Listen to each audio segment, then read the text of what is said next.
Hello there, welcome back, or just welcome if it's your first time. The basic premise, we are swimming within an ocean of light, right? Everything's energy, everything's atomic. Look at quantum physics. Everything's atoms, little dots, balls of energy that are just vibrating really fast. From that ocean of similar things that are atoms, we somehow have perceived difference, right? A bed, a car, light, red, yellow, green, box, tree, right? All these things that manifest differently even though they are all composed with the same atomic structure. From my understanding, this is a holographic universe, right? And I always try to get people to see it within themselves, right? Because you are the best experimental vessel to come to this understanding. You don't need scientists to prove anything. You don't need religious teachers showing you anything, teaching you, saying things. They do help. They do have their purpose, all of which builds within your identity to help you to see something, right? Knowledge is power. But you are all you really need to come to understand these concepts, right? You just have to take the time to actually sit and play around with your own perceptions of things, right? To see the light. Well, you're always seeing the light. Your eyes are just taking in light, right? It's all just white light out here. Pure, unadulterated, undiffused light. Your eyes take it in, and it goes through here, it gets translated by your brain and projected onto the occipital lobe, of which is just the screen for your consciousness to observe. And the same is true for all of your senses. Your ears, taking in vibrations, ripples within the ether, the vibrations of the atom, just creating waves. And your ears take them in and somehow process them into words. Like right now, you're listening to me, you understand what I'm saying, but it's just vibrations said in a specific way with a specific frequency. So coming to understand this, there are many practices you can do to play around with it, right? Focus on hearing, go to a quiet place. What do you hear in the silence? Why is it that you can hear something within silence? Staring, that's a big thing for me. That was what really opened my mind to the concept. Mirror gazing, staring at myself in the mirror. Relaxing my body, relaxing my eyes, not focusing on any one specific thing, but focusing on the periphery. Trying to look at everything at the same time, seeing what happens. Many weird things start happening. Your face changes, you start getting younger or older, changing sexes, becoming other beings, being consumed by the void, and just becoming this black entity with nothing but eyes. Really trippy things. Without drugs, mind you. Staring at leaves on a tree, rustling in the wind. Again, with that same relaxed nature. Not focusing on anything, just observing, right? Going back. It's that relaxation that enhances your sensitivity. And the more sensitivity you have, the more data, right? If it's just frequencies, it always comes down to light and sound. But if it's just frequencies that you're taking in, numbers, then the more sensitive you are, the more data you can take in, and the better picture you get. Even look at the camera, right? Long exposure, staring, but in the camera. The more time the lens is spent open, the more light it's taking in, the greater the detail within the picture, right? It's the same with your eyes. Right? The more you stare and start to see the subtler things, you can start seeing the light around people. The other entities that are running around on this plane, or not really this plane, it's another plane, right? Because it's just layers of density. One reality stacked on top of another reality.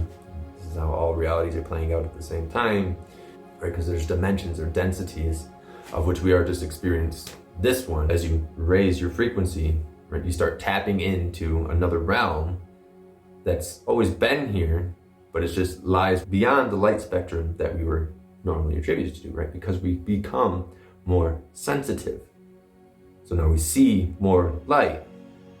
Or just like any measuring instrument, the more sensitive the instrument of measurement, the more data it can get, the clearer the picture it can receive.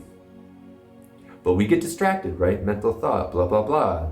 I should be doing this, I should be doing that. Stress, tension, right? Not relaxed, not sensitive. Thinking. Your focus is not on your senses anymore.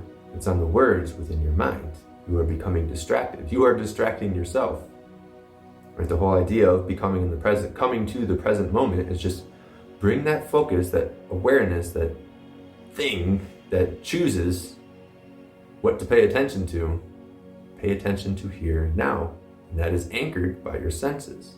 Where attention goes, energy flows. What you focus on grows. So if you put your attention to your senses, you re-anchor yourself to the senses with time, right? Just like any habit. If you become habituated to thinking and observing and paying attention to your thoughts, well, you're giving it energy, you're giving it strength, you're giving it power, right? Thus, we must apply the willpower to re-habituate ourselves to focus on something else, right? Because look how easy the mind can create an emotional state, right? You start thinking a sad thing, oh, my mom died, blah, blah, blah. And then that emotion gets triggered, and now you get into this cycle of sadness or anger or whatever it is that's going on, right? You're not here anymore. You're in here with all the whirlwinds of words and emotions and nonsense.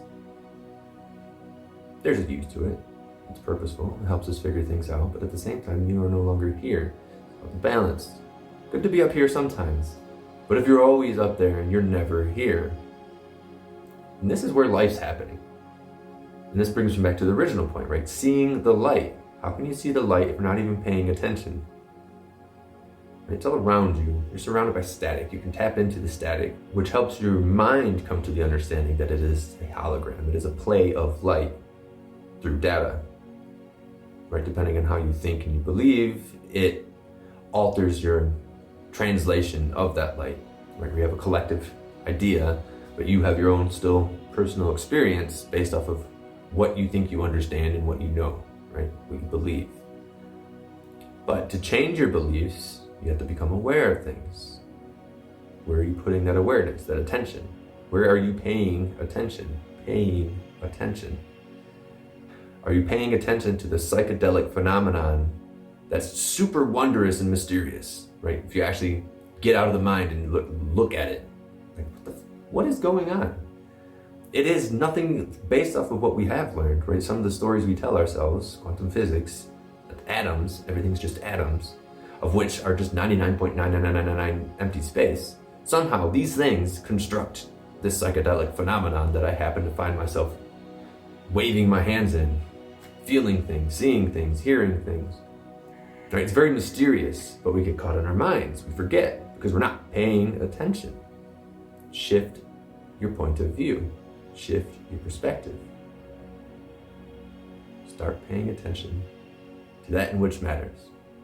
Now, all this stuff, we're just blah, blah, blah, ranting, but mainly exercises for you to try to get yourself to see, right? To get your mind to comprehend, right? Usually the mind needs evidence, some reasoning to make it to change itself, right? The best way to do is personal experience. So if you allow yourself, by putting in the effort to rehabituate yourself to actually experiment with different things so that you can experience different things that help you to change your mind to a bigger perspective. But that's all work you have to do. You can listen to as many videos and discussions and read as many scientific papers as you want. Nothing happens without personal experience and personal application of the knowledge gained from that experience. It's always an inside job. It's always you that makes that change. There's no external savior. No one's going to come and make the change for you. Some of us present knowledge and experience for you to help you, but you always have to make the choice. You always have to rehabituate yourself to a new reality. You have to do the work. These are just ways, toys for you to experience the type of reality that I experience. And this is just my own perspective and my thing. I'm not saying this is a grand truth or anything, but I find it life-changing for my own perspective, right? Because I experienced this. This is what I went through. This is the process I had to go through to change my mind. And whoever's watching this, I'm assuming, is interested in it too. But again, it always comes down to personal application of the things that you learn. Right? Nothing happens from taking it in a little bit, but not so much. You have to apply the knowledge. And for me, in my perspective, once you understand my perspective of this being a holographic reality, you start understanding the idea of programs, social conditioning, our education system, our financial system, all these different things, and why they work the way they are, and why none of them make sense. They start making sense once you start seeing that this is a hologram, right? Because what is a hologram? It is the play of light based off of data input, right? You tell the light what to show you. And of course, there's more to it than that, right? Every small piece of the hologram contains the entire hologram within itself, right? So it's fractal. But the main thing to get from it is the understanding of why the world is the way it is, and that it can be changed, right? It's all story. Story is what's been molding our reality to this nonsensical clown show that we observe, right? Like, okay, now we see it. Wait, so it's all story-based. So if I change my story, reality changes. The more human beings, perceivers, right, translators of light into reality, each individually within their space and time, right, the more people that change their minds, the faster the story can change, the faster the story changes, the faster the external hologram changes for all. So we experience a completely new reality. I mean, this is the idea of the shift or the solar flash and all these different theories out there of like reality changing in an instant. It is possible, right? From my point of view and how I see things, it is definitely possible. Right? Change the story, 100th monkey experiment, right? At some point in time, hopefully you know this study, but at some point in time, there's a certain percentage of the entire species that understands something, and the whole species understands it after that. So it's a number game. At a certain point, once majority understands, reality changes. And like, wow, we find ourselves in a whole different world. Oh my gosh.